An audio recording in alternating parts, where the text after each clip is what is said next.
Sir ఈసారి 2024 elections లో అసలు ఎవరు రావాలనుకుంటున్నారు? తెలంగాణలో జరిగినట్టుగానే ఈసారి కూడా గెలుపు మారుతుంది అనుకుంటున్నారు? అసలు ఏమనుకుంటున్నారు? మా వరకు మేము చెప్పాలంటే ప్రధానంగా చాలా ప్రభుత్వాలు మేము చూసాం. అయితే ఈసారి మాత్రం 24వ సంవత్సరం ప్రజలందరూ కూడా చాలా గొప్ప అదృష్టవంతులు. లా జరిగే దగ్గర లా జరిగిపోయినా వచ్చే సంవత్సరంలో మాత్రం ప్రజలందరూ కూడా చాలా అదృష్టవంతులు.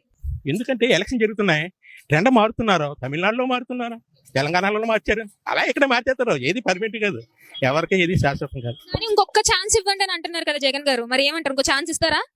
ఛాన్స్ ఇస్తారా లేదనేది అక్కడ పైనే భగవంతుడే చూసుకోవాలి. కానీ మాకేం తెలుస్తాయి?